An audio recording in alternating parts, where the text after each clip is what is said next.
Hello everybody, welcome to this SUPboarder video where we're going to be having a look at two of the foiling boards from Starboard.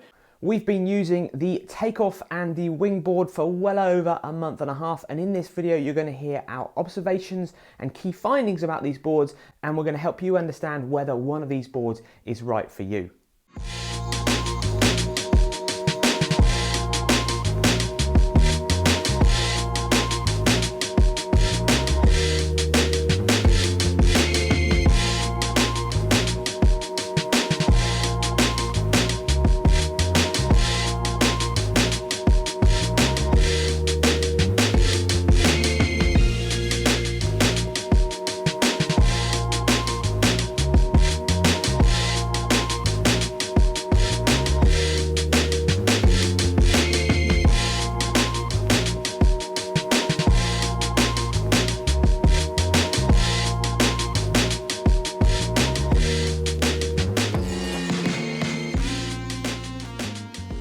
If you haven't heard of SUPboarder or been in a SUPboarder video before, thank you very much for watching this one. We do loads of SUP and foil content. Videos go on YouTube weekly.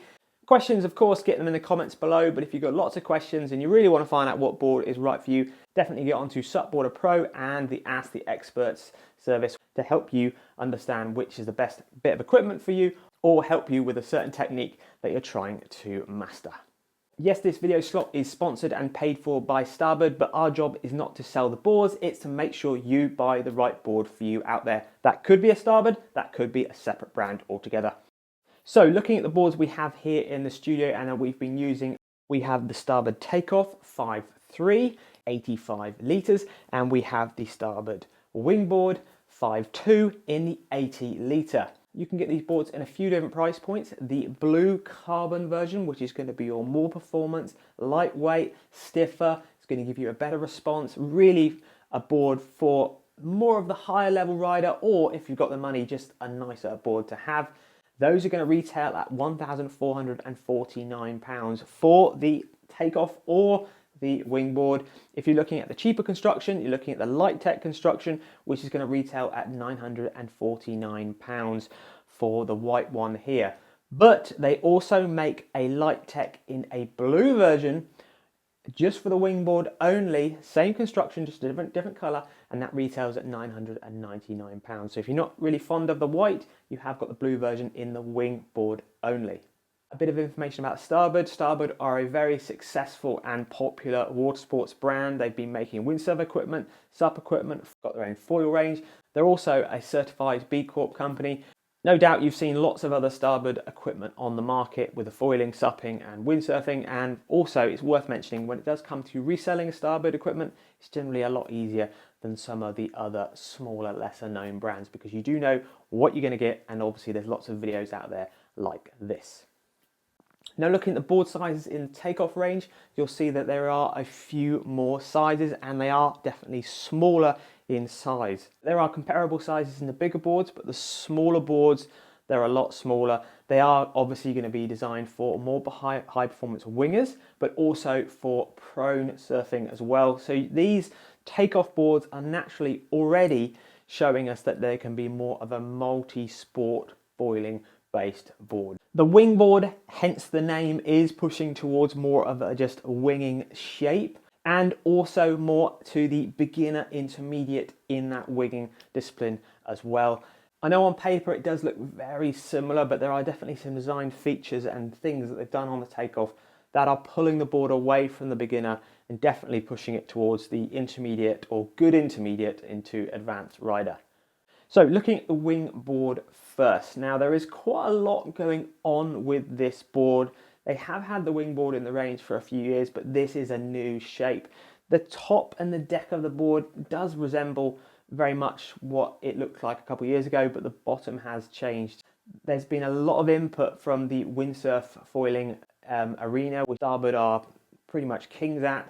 So they've put a lot of that input into this board, and it's really gearing you up, as Starboard say, maximum progression, early gradual lift up onto the foil, more control and agile flight, super easy on touchdowns.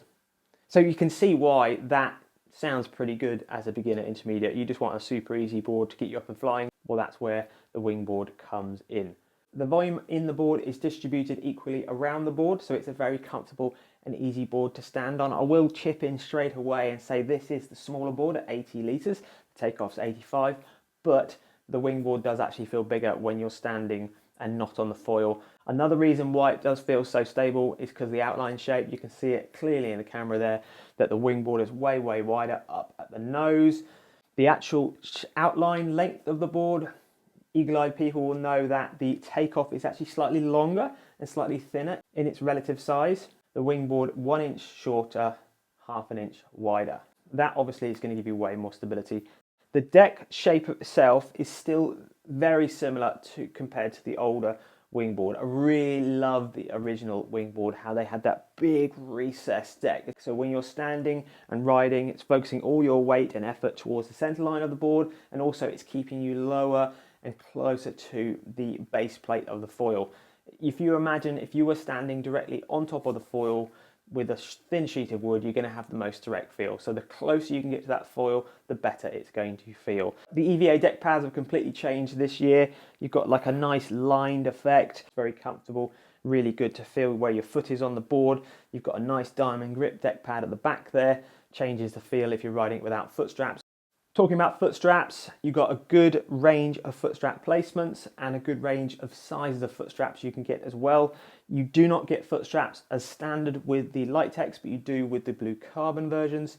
Near the back of the board, you will see that they've got that slight recessed little channel almost that's coming off the back side of the board, because obviously with a big concave, you could get quite a lot of water trapped in the middle of that board, but having those little channels does make the water run off, especially if you're on obviously those smaller, more sinky based wingboards.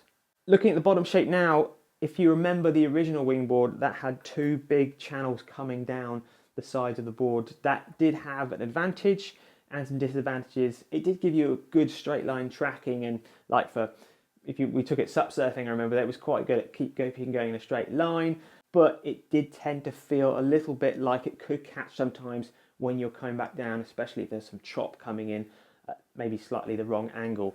They've smoothed out the midsection and they've got rid of those channels. You've still got the pretty aggressive cutaway sharp edges at the back.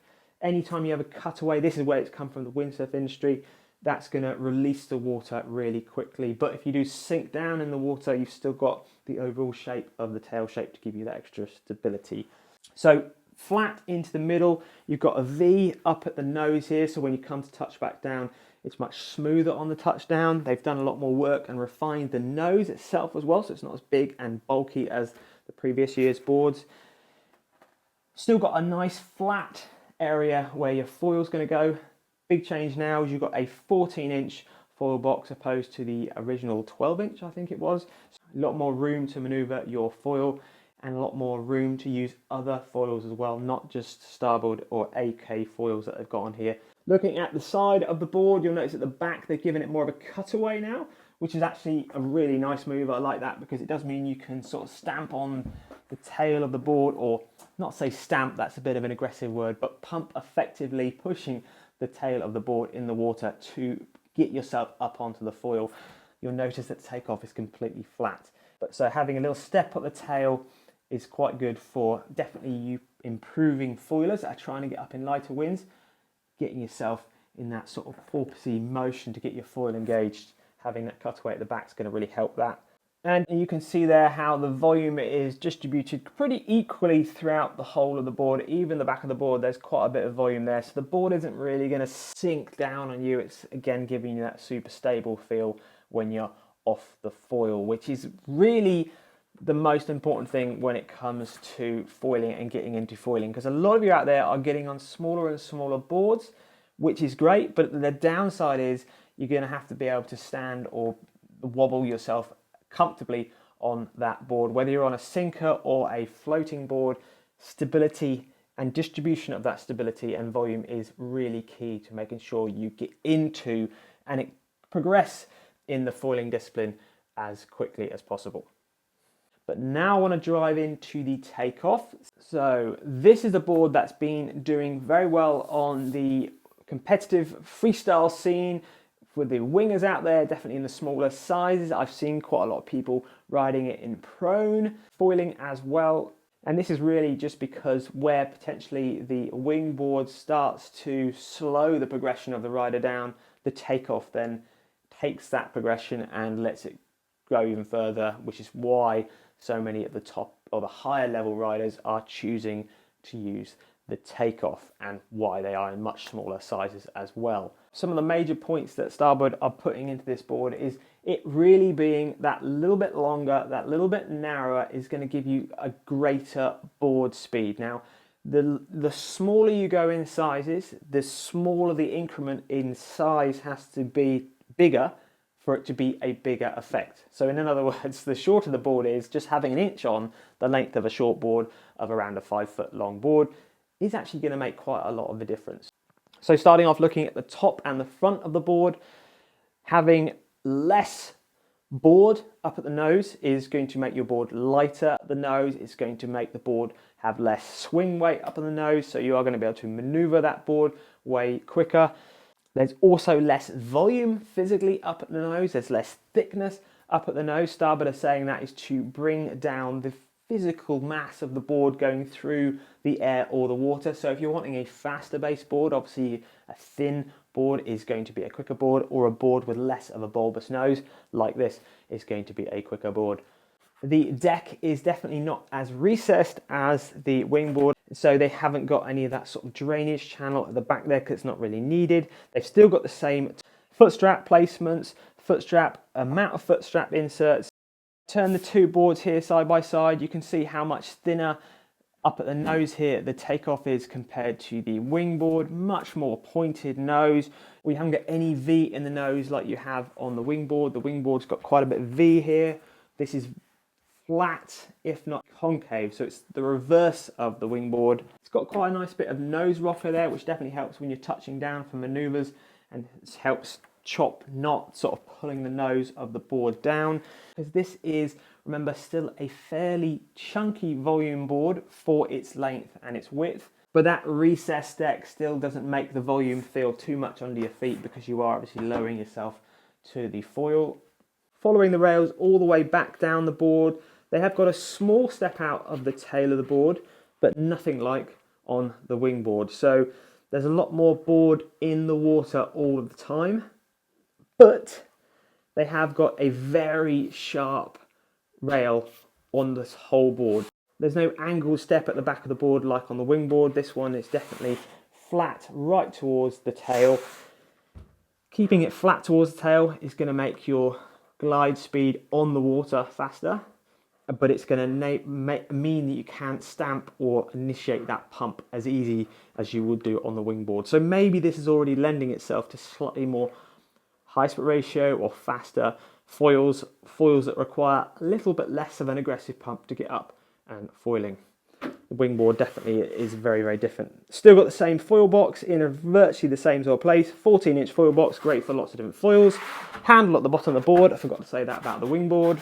But for most of the bottom of the board, we're talking about a pretty flat bottom board, which is very, very quick at releasing water. Any shape that you have on the bottom of the board will give you a performance gain in ride and comfort, but if you want a fast board, you keep it flat on the bottom. So now moving on to our thoughts of riding these boards and the differences we noted when we were foiling them. Now first off, the Takeoff. Now the Takeoff definitely is the more high performance board, mainly because it feels so much smaller in the air than the wingboard in its physical size. So just using the board in general, you feel like you have a more lively based board. When riding it on the water and coming up onto foil, it generally has a very smooth and quick release. It maybe requires a little bit less of an aggressive pump to get up onto foil early, so you do need to know a little bit more about how to trim your foil, especially if you want to get up in lighter winds. One thing that we definitely feel is that when you touch down with this one post the wingboard, this one feels very quick and slippy to get back up onto the foil. The wingboard generally feels a little bit smoother on the touchdown or as you come back down off the foil, but this one feels just way quicker, and it wants to get back up onto foil quicker.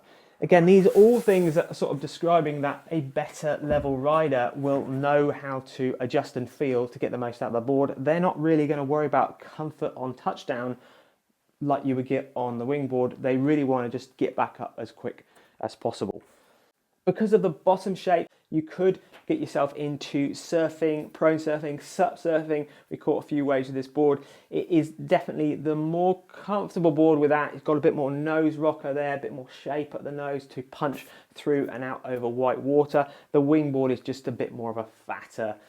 It's still got a lot of shape to it, but it's not as smooth through the water, definitely if you're paddling it in the surf. As far as standing on it off the foil, it still feels fairly comfortable and a good size, but it doesn't feel as stable as the wingboard. So moving into the wingboard, while we're talking about this, the wingboard has that great stability. I've said it earlier though, it's slightly shorter, it's slightly wider, and the shape of the nose of the board really does make a much bigger difference than that. Because this board is 5 litres less in volume, remember the wingboard 80 litres compared to 85 litres, the wingboard actually feels bigger when you're on the water, not when you're foiling. Now, for a lot of you out there, beginner, intermediate riders, we answer a lot of questions about this. A lot of you are trying to get on small boards really early on. To be honest, you don't need to worry about having a really small board. You need to have a board that's really easy and comfortable to use, and that is definitely where the wingboard comes in, because it is incredibly smooth at touching down, at taking off on the water. It is a board that you don't really need to know what you're doing with the foil so much to get the most out of it. Definitely the wingboard is the easier board to use. When it comes to wing freestyle, we're not the top wing freestylers. We can do a few spinny things, but we did notice that the Takeoff is more agile and quicker throughout the air and into rotations, but did require a little bit more skill when landing maneuvers. The wingboard, slower in the air rotations, but more stable when it came to landing maneuvers. Maybe you weren't very good at landing. So definitely don't think the wingboard is the boring base board. You can still do a hell of a lot with the wingboard. I do think though, if you're wanting to push towards sup surfing, catching some foiling waves, which we would really recommend, it's such great fun. Yes, the wingboard will do it, but the Takeoff will do that better. So it might be something for you to think about. So in summary, the wingboard or the Takeoff, the wingboard is the better wing dedicated shape, hence the name. There's a good range of sizes in there. Whether you're getting into winging as the first time or you're an intermediate advanced rider, you're going to get a lot of enjoyment out of the wingboard because it's so easy to use. But if you want to start jumping, rotations, being more extreme, and you're that intermediate advanced rider and you're being realistic and you really are that intermediate advanced rider, not a beginner rider thinking you're an intermediate rider, which we all are, we all think we're better than we are, then I would naturally push you on to the Takeoff. It's more performance, more pulled in, and it's going to give you a more of a top end feel. It requires better trimming, better forward riding, more to get out of the foil, especially in those lighter winds. But it's still a relatively stable board, so I guess you could jump on it as a beginner if you definitely wanted to progress, but you potentially wouldn't progress as quick as you would do if you went on to a wingboard. Now, one point I want to speak about is price point. Now, we actually think Starboard have got very competitive boards in their range, especially in the light tech version. Now, the original white light tech, $949, and now they've got the blue light tech retailing at $999. The blue carbon is the nicer board, no doubt, and if you've got the bigger pocket, then definitely put your hand in and go for the blue carbon for the wingboard or the Takeoff. Two good boards from Starboard. I understand why they're in the range. They do sit very closely alongside each other, but when you start drilling into it, they are quite different. Now, we would love to know your feedback and thoughts on these boards, and no doubt a lot of you out there have already got these boards and have given them a good thrashing. So let us know what your wingboard is like, what your Takeoff is like. Have you used both the boards together? Really love to hear your feedback. Comments, get your comments in the comments below. If you've got more questions about if these boards are right for you, or maybe there's another board on the market you want to see if it's potentially right for you, get it on the Ask the Experts questions on SUPboarder Pro, and we'll happily get back to you. I hope you found this video useful and interesting. Give it a like if you found it useful. If you thought it was rubbish, get it in the comments below and let us know how we can improve it. My name's Ruben. Happy winging, happy supping, and happy foiling.